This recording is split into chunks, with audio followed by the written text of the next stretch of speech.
इस हादसे का महत्व इसलिए भी बहुत ज्यादा है कि खुद प्रधानमंत्री नरेंद्र मोदी भी तेजस में उड़ान भर चुके हैं। उन्होंने 25 नवंबर 2022 को बंगलुरु में तेजस फाइटर प्लेन में उड़ान भरी थी। किसी भारतीय प्रधानमंत्री की फाइटर प्लेन में यह पहली उड़ान थी। तेजस में उड़ान भरने से पहले मोदी बंगलुरु स्थित हिंदुस्तान एरोनॉटिक्स लिमिटेड भी पहुंचे थे।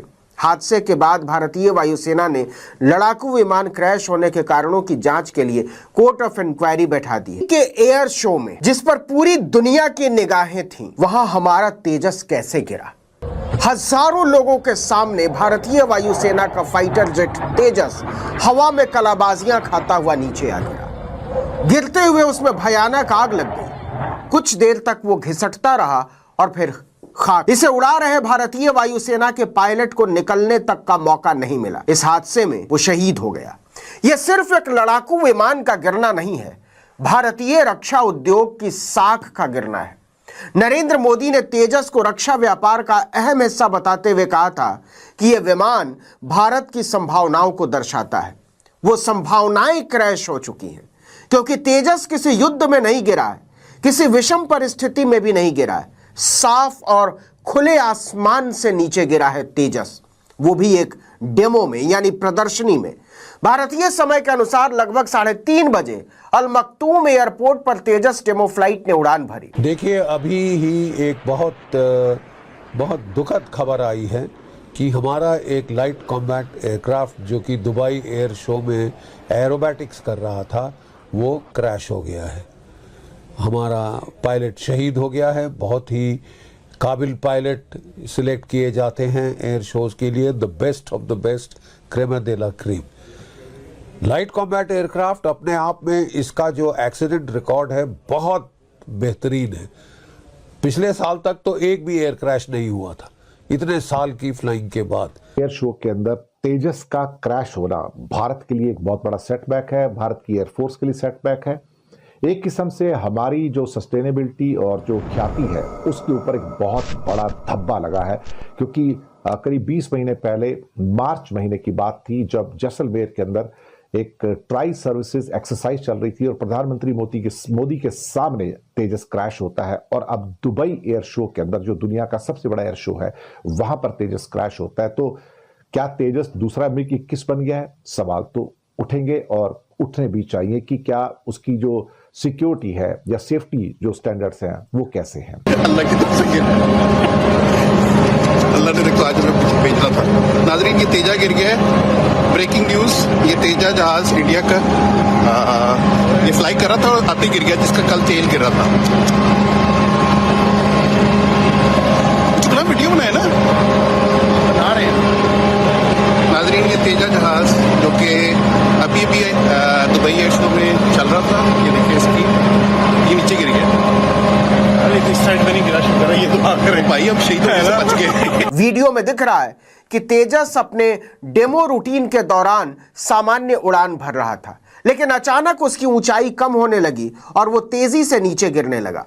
उस समय हजारों लोग इसे देख रहे थे और सैकड़ों लोग इस उड़ान का वीडियो बना रहे थे। दोपहर के समय होने वाले डेमो के दौरान सबसे ज्यादा भीड़ होती है। साल भर के भीतर वायुसेना का तेजस जेट क्रैश होने की यह दूसरी घटना है। इसके पहले 2024 में राजस्थान के पोखरण में युद्धाभ्यास के दौरान इंजन फेल होने की वजह से तेजस क्रैश हो गया था, लेकिन उसमें पायलट की जान नहीं गई थी। मार्च 2024 में हुए तेजस के उस क्रैश में पायलट ने जेट से खुद को इजेक्ट कर लिया था, लेकिन इस बार वो ऐसा नहीं कर पाया। विदेश की धरती पर तेजस के क्रैश होने का भी ये पहला मामला है, वो भी एक अंतर्राष्ट्रीय प्रदर्शनी में। आपको बता दें कि दुबई एयर शो में इंटरनेशनल विमानों का प्रदर्शन किया जाता है। यहाँ दुनिया की सबसे बड़ी एरोस्पेस कंपनियां, एयरलाइंस, एयरफोर्सेस और टेक्नोलॉजी कंपनियां अपने नए विमान, हेलीकॉप्टर, हथियार सिस्टम और एरोस्पेस टेक्नोलॉजी का प्रदर्शन करती हैं। 5 दिन के एयर शो का यह आखिरी दिन था। दुबई एयर शो की शुरुआत 1989 में हुई थी। इसे दुबई के अल मक्तूम इंटरनेशनल एयरपोर्ट पर हर 2 साल पर आयोजित किया जाता है। यह लगातार तीसरी बार है जब तेजस इसमें शामिल हुआ था, लेकिन इस बार तेजस को लेकर पूरी दुनिया के कान खड़े हो गए हैं। इस हादसे का महत्व इसलिए भी बहुत ज्यादा है कि खुद प्रधानमंत्री नरेंद्र मोदी भी तेजस में उड़ान भर चुके हैं। उन्होंने 25 नवंबर 2022 को बंगलुरु में तेजस फाइटर प्लेन में उड़ान भरी थी। किसी भारतीय प्रधानमंत्री की फाइटर प्लेन में यह पहली उड़ान थी। तेजस में उड़ान भरने से पहले मोदी बंगलुरु स्थित हिंदुस्तान एरोनॉटिक्स लिमिटेड भी पहुंचे थे। हादसे के बाद भारतीय वायुसेना ने लड़ाकू विमान क्रैश होने के कारणों की जांच के लिए कोर्ट ऑफ इंक्वायरी बैठा दी है। कुछ रिपोर्टों के मुताबिक पायलट नेगेटिव जी फोर्स टर्न यानी ग्रेविटेशनल फोर्स टर्न से रिकवर नहीं कर पाए। इसके चलते विमान नियंत्रण खो बैठा। वीडियो में साफ दिखता है कि तेजस सीधे नीचे गिरता जा रहा है और इसमें कोई ग्लाइडिंग नहीं दिखी, यानी रिकवरी फेल रही और विमान फ्री फॉल में चला गया। अब समझिए कि यह जी फोर्स टर्न होता क्या है। इसका मतलब होता है जब विमान अचानक नीचे की तरफ गोता लगाता है तो शरीर पर गुरुत्वाकर्षण के उल्टी दिशा में जोर पड़ता है। इस वक्त पायलट को लगता है कि वो सीट से ऊपर उठता जा रहा है।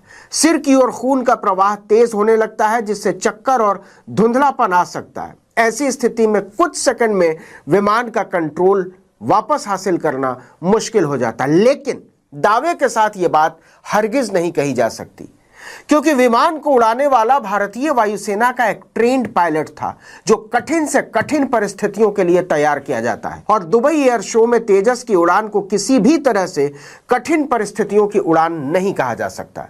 एक थ्योरी यह भी सामने आ रही है कि इस हादसे के बाद सारी जिम्मेदारी पायलट पर डालने की कोशिश हो सकती है, क्योंकि तेजस को लेकर आशंकाओं के जो बादल वैश्विक स्तर पर उमड़े हैं उसे उड़ाना बहुत मुश्किल लगता है। आपको याद दिला दें कि हादसे के एक दिन पहले ही सोशल मीडिया पर दावा किया गया था कि तेजस फ्यूल लीक की समस्या से जूझ रहा है। हालांकि रक्षा मंत्रालय ने दावा किया था कि तेजस से तेल रिसाव वाला वीडियो फर्जी है। इस हादसे के बाद राहुल गांधी ने ट्वीट करके कहा कि दुबई एयर शो में तेजस क्रैश में हमारे बहादुर इंडियन एयरफोर्स पायलट के जाने से बहुत दुख हुआ। उनके परिवार के प्रति मेरी गहरी संवेदनाएं। देश उनके साथ खड़ा है, उनकी हिम्मत और सेवा का सम्मान करता है।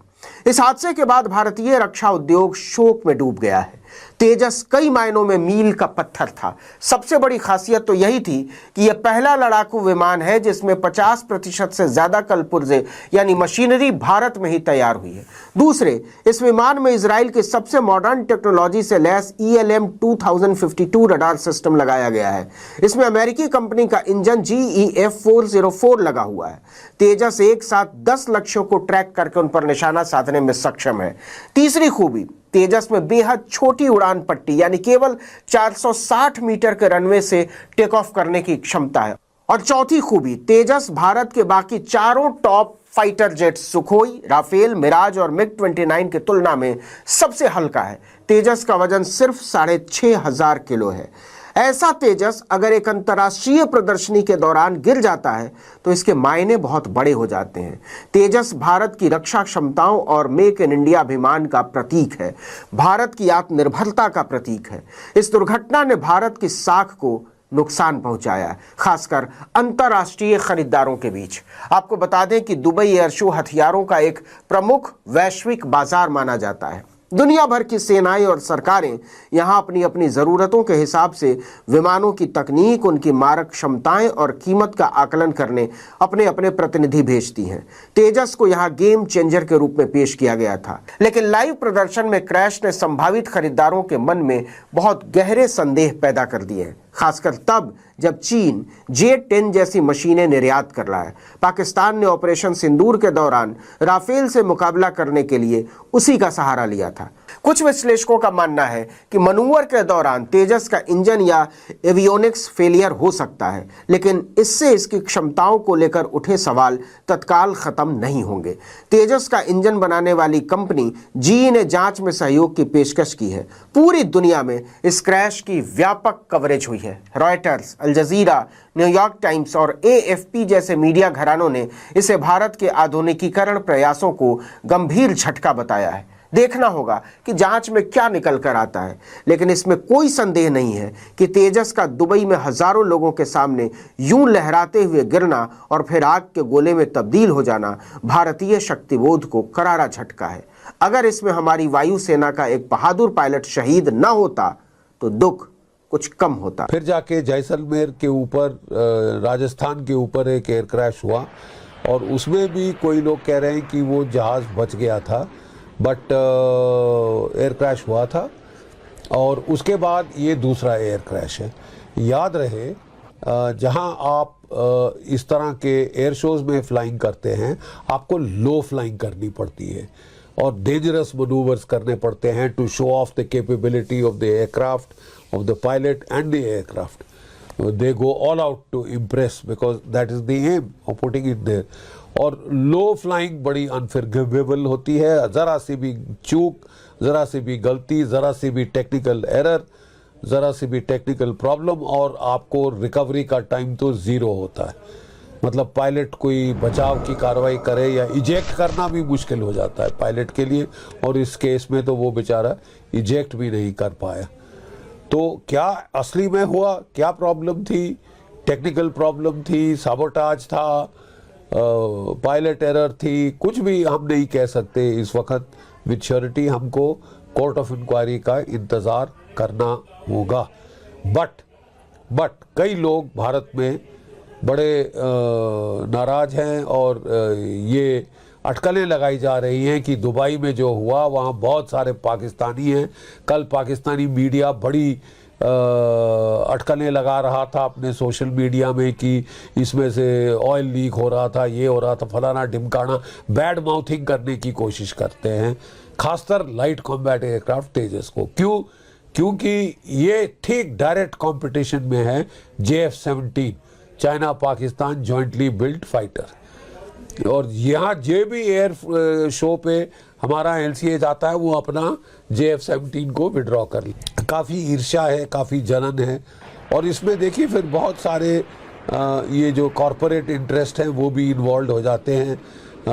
ऑप सिंदूर के बाद चाइना ने बड़ा प्रोपेगेंडा किया, पाकिस्तान ने बड़ा प्रोपेगेंडा किया, अमेरिकन एयर फर्म्स ने बड़ा प्रोपेगेंडा किया राफाल्स के बरखिलाफ। ठीक है कि क्योंकि राफाल कंपटीशन जीत रहा है in competition to F-16, F-18, F-21 वगैरह वगैरह। तो J-10C और चाइना का J-35 वो डायरेक्ट कंपटीशन है राफाल का, तो वो उससे हार रहे हैं। तो इसके लिए वो बड़े कोशिश की उन्होंने इसको नाम खराब करने के लिए, बैड रेपुटेशन, इसकी रेपुटेशन स्पॉइल करने के लिए, लेकिन सच पकड़ा जाता है, सच को छुपा नहीं सकते आप। एयर शोज़ में ऐसा होता है, हर किस्म के एयरक्राफ्ट क्रैश हुए हैं। कोई रफाल तो एक बहुत सेफ एयरक्राफ्ट है, मैंने बोला ना ये सेकंड एयर क्रैश है इन ऑल दी 30-40 ईयर्स। तो ये अपने आप में एक मिसाल था। लास्ट ईयर पहला एक्सीडेंट हुआ था और अब ये दूसरा एक्सीडेंट हुआ है।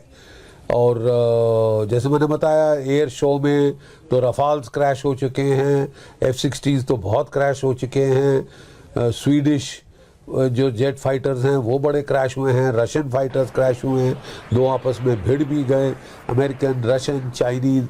ये क्रैश होना तकरीबन नॉर्मल बात है एयर शोज़ में, क्योंकि हाई रिस्क फ्लाइंग की जाती है, लो फ्लाइंग की जाती है। तो we will have to await outcome कि क्या हुआ क्या नहीं हुआ, ये देखना पड़ेगा।